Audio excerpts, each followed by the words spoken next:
Folks, today I'm in the lovely Jasper County, Indiana, in a nice, lovely section of Tallgrass Prairie. I've tried to shoot quite a few videos out here, actually, to get some nice footage of all the lovely plants going off in here, but I've had quite a few problems with editing those videos together and splicing them together, whatnot. They're all kind of disjointed and pretty garbage in terms of the content, if I'm being totally honest. But there's some good stuff in there, so I'll probably splice in those extra videos at the end here, pretty random and contextless, just to show you guys some more flowers other than what I'm just seeing today. Because the Tallgrass Prairie is an absolutely amazing ecosystem with an amazing amount of biodiversity, and so, there's just, it's kind of hard to cover it in one brief video and get the detail that I want, and it's all very, very annoying. But we're going to do what we can today, and we're going to splice in some videos at the end and maybe try to get some good coverage of this marvelous ecosystem. In the area that I'm in right now, you'll notice, of course, the abundance of grass is giving rise to this ecosystem's name of the Tallgrass Prairie. This right here is one of the most recognizable, one of my favorite grasses because it's so easy to identify. This is Andropogon gerardii. They call it the big blue stem. There's a little blue stem. I think it's in a totally different genus of grasses, though. You can recognize this guy almost instantly, though, by when it's in flower, by this nice, they call it a turkey foot inflorescence. Because you got these nice spikes here, and you can see they got the pendant anthers dangling there. See, if I shake it, they kind of dance a little bit, get them going. As you know, in the grasses, what's often the case, these are wind pollinated, so the wind will just scatter the pollen this way and that, and it'll, hopefully find some receptive female grasses about, and, set some more seed and keep this ecosystem going.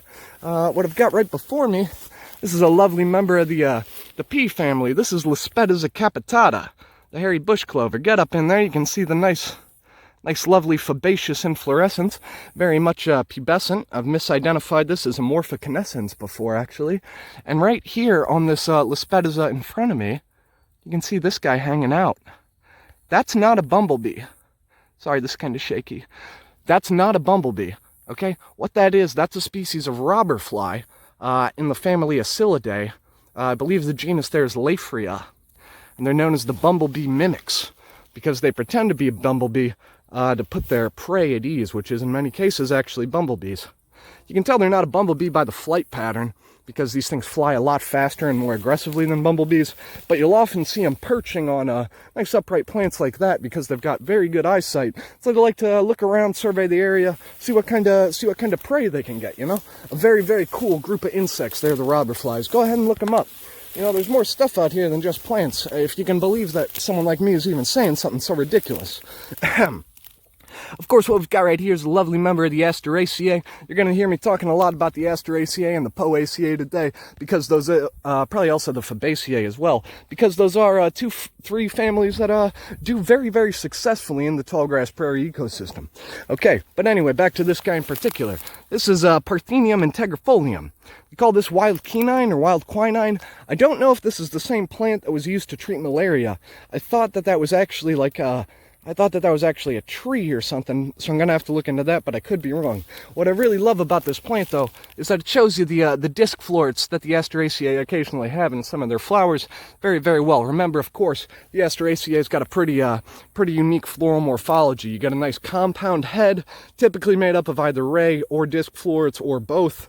So, you've got asters with all those mixes. This guy, he's only got the disc florets. The ray florets, they're kind of like they're those more longer, oblong petals that you would imagine on like a daisy, that you pick off to find out whether someone loves you or not. Those are the ray florets. And then those little ones in the center are the disc florets. And this one right here, the Parthenium, he's only got the disc florets, so get a load of that. Next, you can see those little 5 pores. Those are, of course, those are each a receptive flower. And these guys they're looking kind of done. Get a load of these nice leaves, though. Very, very lovely. Awfully scabrous. He's a pretty scabrous plant, He's trying to deter herbivory because, of course, you don't want to be losing water in an environment like this because it gets hot as all hell. I've been out here for like 10 minutes yakking on, and I'm already sweating like I don't know, I'm just sweating a lot. All right, but anyway, yeah. So we're in the Tallgrass Prairie. Let's have some fun, find some cool shit. Oh, yeah. Now, if you'll excuse me for a moment, I've just got a gush about one of my absolute favorite genera of plants right here. This, of course, you can probably tell almost immediately, is a member of the genus Cirsium. And if you're not familiar with that name, I'm sure you've heard of a thistle before.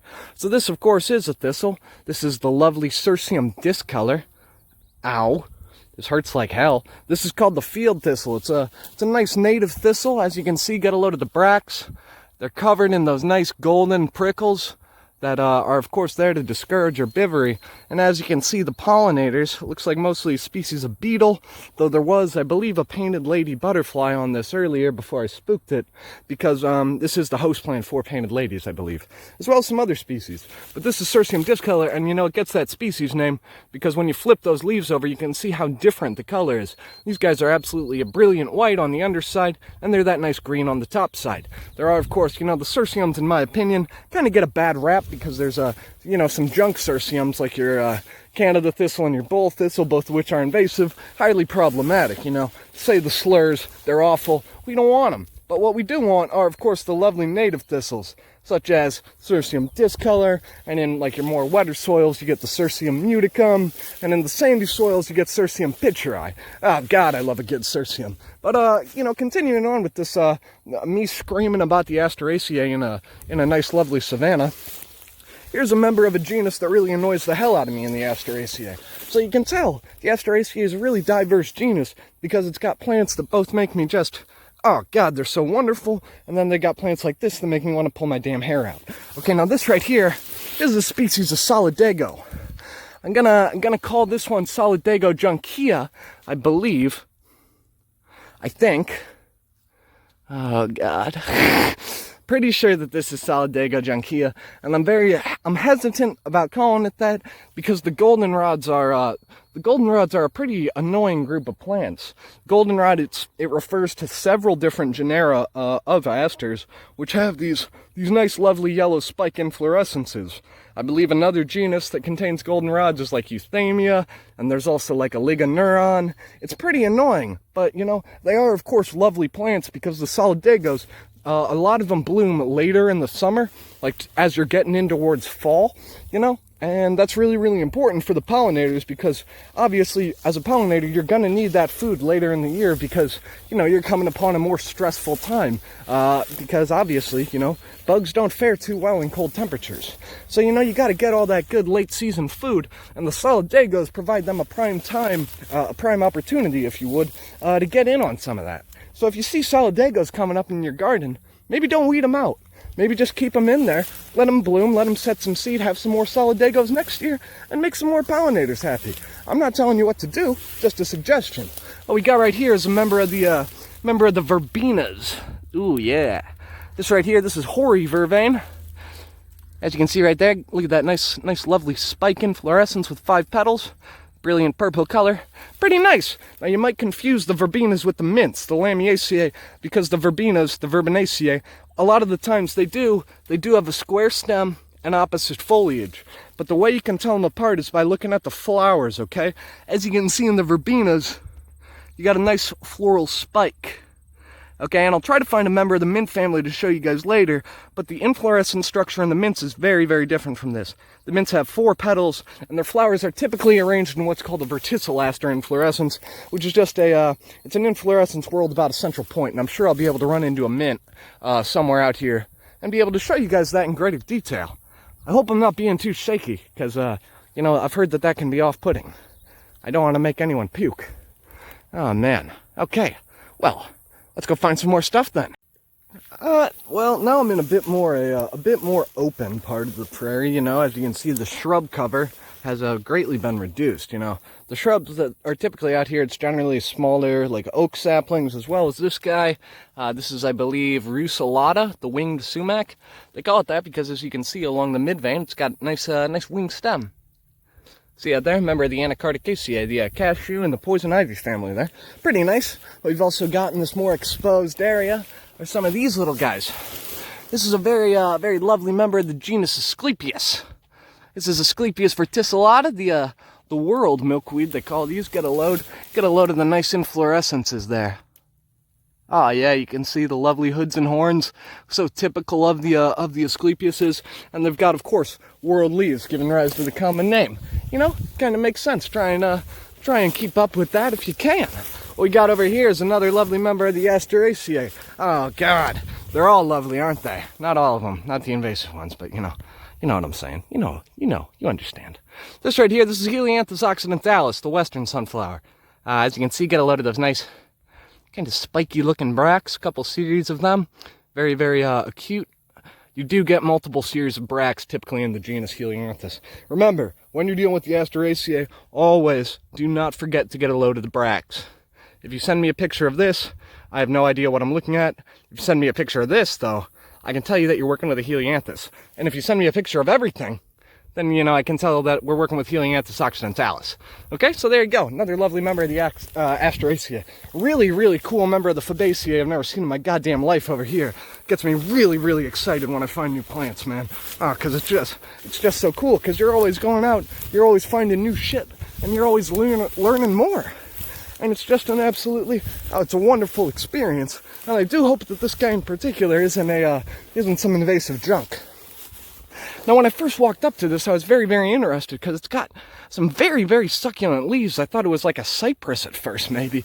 But then I kind of started looking around a little bit closer, and I was, of course, looking for the reproductive structures because that's the best way to identify a plant, by the reproductive morphology. And, hang on, let me see if I can find it. I did manage to find in the leaf axils of one of these. Oh, hang on. Oh no, where is it? Hang on, give me a second. And there you go. As you can see right there, we got a typical pea flower with the banner wings and the keel. So this is a very interesting plant. It's, of course, adopting this succulent foliage as a way to reduce water loss, because, succulent tissue is very, very good for storing water. Nice little spider right over there. Do you see it? It's there, I just touched it. Oh, there he is, bothering him. Anyway. Yeah, so a very, very cool member of the Fabaceae here. No idea. Oh, look at that. Got a little halictid hanging out on me. Hey, bud, you like my sweat? There's a lot of it. Tell your friends. I like you guys a lot more than the honeybees.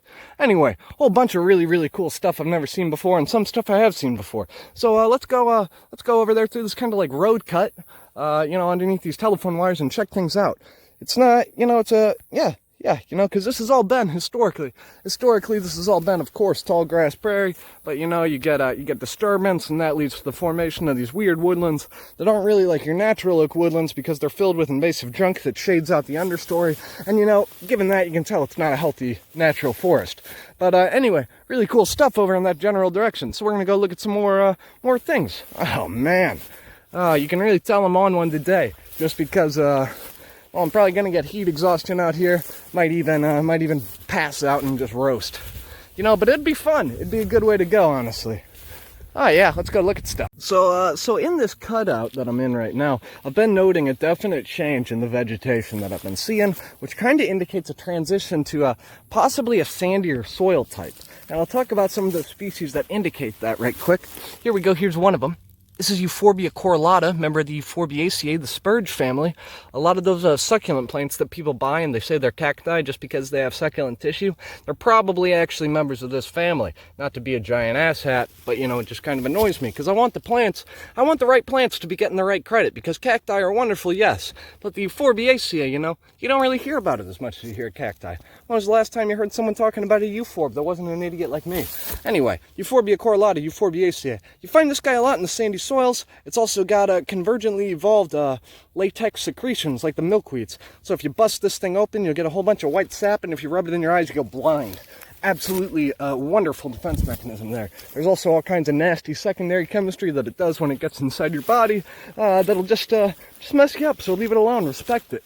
But what we've also got over here, this is a lovely one. Really glad this guy's finally in bloom. This is Liatris aspera, the rough blazing star. Isn't that wonderful? And get a load of these absolutely amazing looking bracts. Look at those. The liatrices are a pretty diverse genus, as I often say about members of the Asteraceae. You know, so of course, gotta look at the bracts to make sure that you're distinguishing the species. Here we go. Here's another Helianthus. This is the ashy sunflower, Helianthus mollis.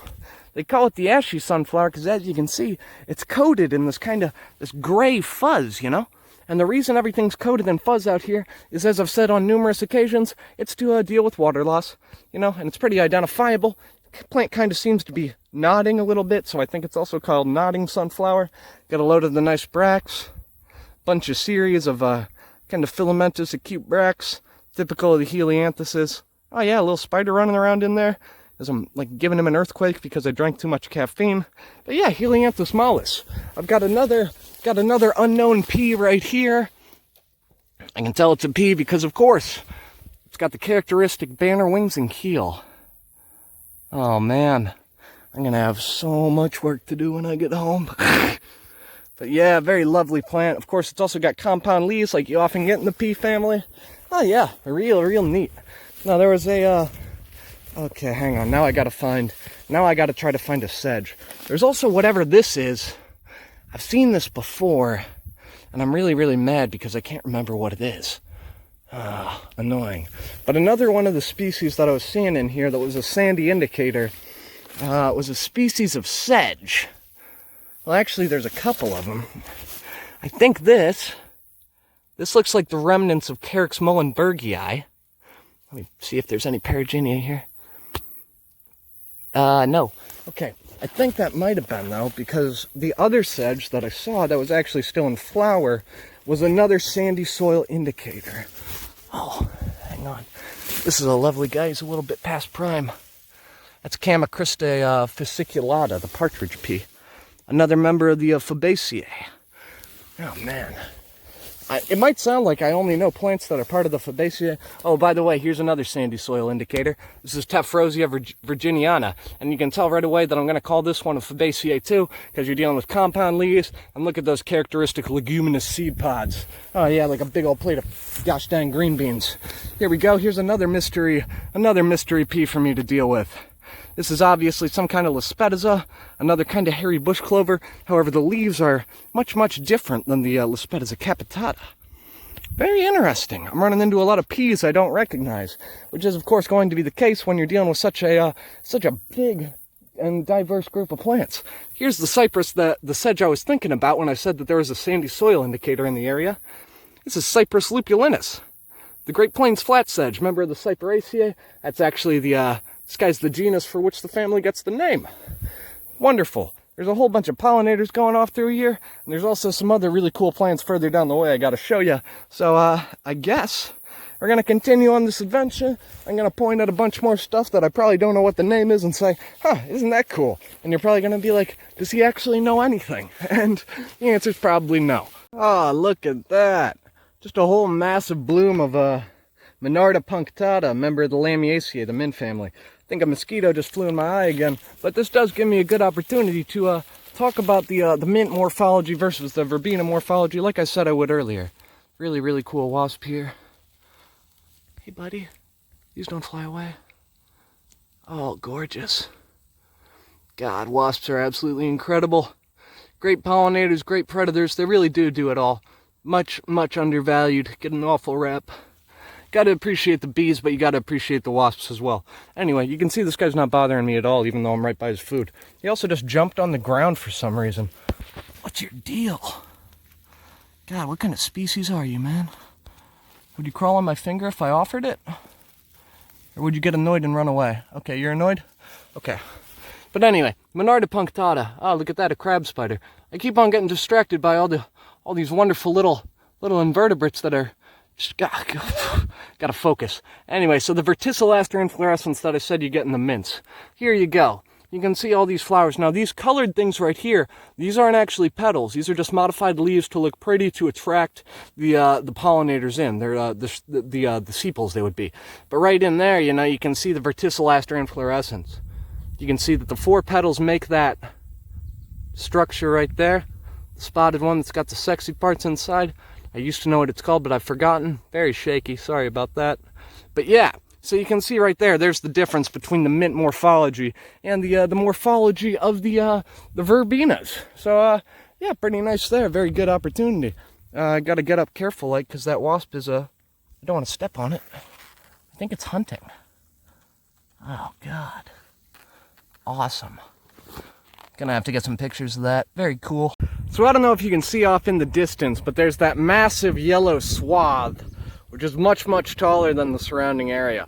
And that's our ultimate destination because there's some really, really wonderful members of the Asteraceae in there, members of the genus Cirsium. But as we wander our way over, we'll of course be taking note of some of the other guys that we're running into in the lovely Tallgrass Prairie ecosystem.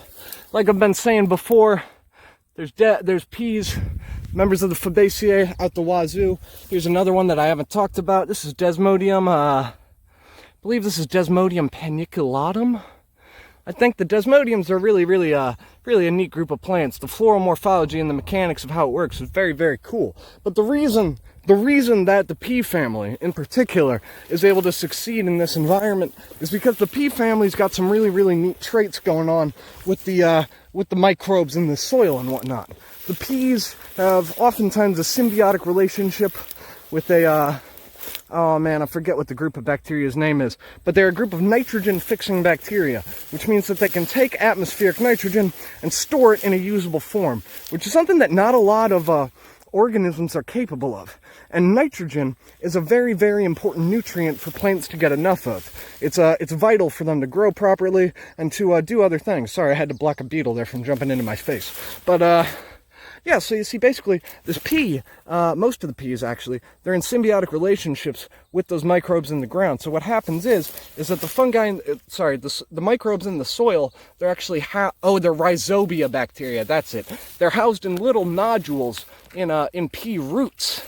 So you get these little balls, and they provide a nice structure for the bacteria to live inside, and then that also facilitates some nutrient exchange between the pea and the bacteria. And since the pea then gets all that extra nitrogen, it's able to really explode. And since it's such a diverse family, and a lot of them have that adaptation, you've got, of course, just a crazy diverse amount of peas. And that's why I'm running into peas out here that I have no idea how to ID, man. And it's just incredible, you know? It's incredible to see these groups of plants that have such cool adaptations that enable them to survive. And it's awesome to see that those adaptations, it's not just some BS that you talk about in a textbook, because when you actually step outside, you're surrounded by members of that family that are employing that evolutionary strategy.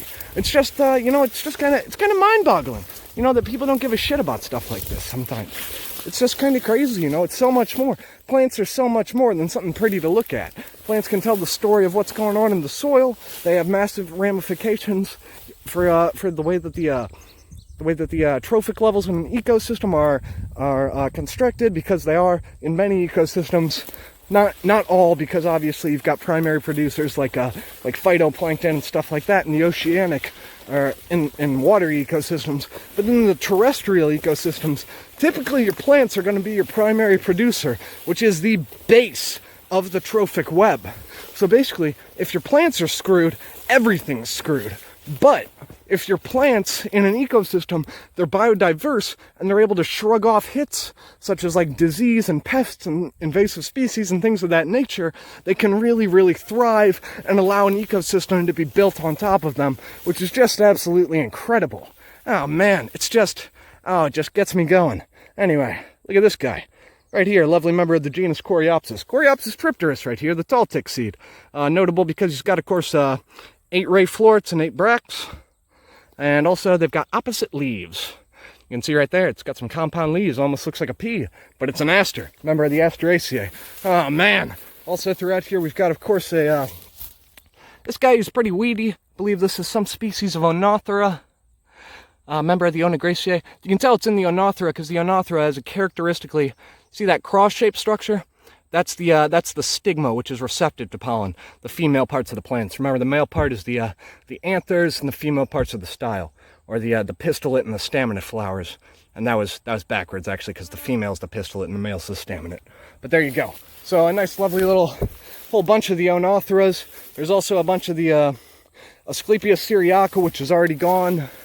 I think these guys are I can't tell. Oh, no, they haven't gone to seed yet. Here you go. You got a massive follicle getting ready to explode and just send a whole bunch of lovely Asclepias seeds every which way. Absolutely wonderful. Okay, and let's see. What do we got? What else? Who else haven't we talked about? I haven't talked about you yet. This is, of course, Syringium yuccifolium, a lovely member of the carrot family, the Apiaceae. It's got a very, very compound corim inflorescence, which is just like it's a group of flowers. It's a compound inflorescence radiating out from a central point with a flat bottom. Kind of looks like an umbrella that got twisted upside down and stuff. But it's called yuccifolium because get a load of these dang leaves, man. Oh, good gracious. They look just like a yucca, but they're not because obviously you're in the Apiaceae, not the Asparagaceae, much less the agave subfamily thereof. But anyway, we've arrived at this lovely, lovely mass bloom of silphiums, and we're just going to get right in there and talk about them because, oh man, they are just some spectacular representatives of the Asteraceae. Alright, so from what I can piece together, there are 2 silphium species in here. Now in the region, we get 4 silphium species total, and I'll talk about the 2 that aren't here first. So there's Silphium perfoliatum, which is the cup plant, and the reason that you're not seeing that one in here is because Silphium perfoliatum, it typically prefers wetter soil conditions. Like you'll find it more in like riparian areas, you know, where there's a lot more water in the soil. This is a bit too dry for Silphium perfoliatum, the cup plant. The other one is Silphium laciniatum. Now you will see Silphium laciniatum out in tallgrass prairies from time to time if they're really, really high quality and they've got a load of organic material in the soil. Silphium laciniatum is actually an indicator species for a very, very rare ecosystem type known as the black soil prairie, which has been like almost completely wiped off the map because that black soil is very, very useful for agriculture. And now the 2 that we've got in here, we'll start with this guy with the big spade-shaped leaves. Look at these. Now all the silphiums have got really, really nice and scabrous leaves that feel like really low grit sandpaper. It's absolutely wonderful. Now you see this guy, the Silphium terebinthinaceum, it looks kind of similar to the Silphium laciniatum, but the Silphium laciniatum will be much more laciniate. It won't be the same spade shape. It'll have a lot more deeply cut lobes. It'll look like a giant fern or thistle. Okay, and it'll also have a nice scapose flower. I believe you call this a scape when it's got a nice flowering stalk like this. And as you can see, we'll get a load of these nice massive silphium flowers as well. These guys are getting up. Some of these are probably pushing at like 12 feet tall if they stood up straight. Just an absolutely incredible group of flowers. The common name here is prairie dock. And you can see all those lovely... Let's get a better one. There we go, with these 2 goldenrod soldier beetles doing it on it.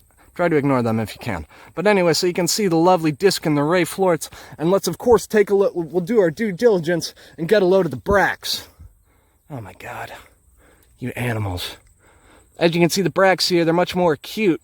You got a couple series of them, but they do look much different from those in the Helianthus, wouldn't you say? Kind of indicative. But if you're just looking at it head on...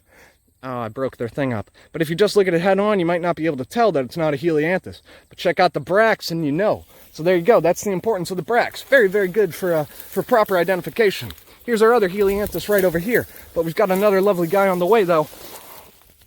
This is Allium cernuum. The nodding onion. I think they named Chicago after this. Because it smells. Just kidding. I like Chicago. It's nice. Anyway, Allium cernuum, the nodding onion. Because, you know, as you can see, flowers nodding, you know. Sometimes common names can, they can let you know about what's going on. Anyway, the other silphium. Right here, Silphium integrifolium. This guy you might confuse with Silphium perfoliatum.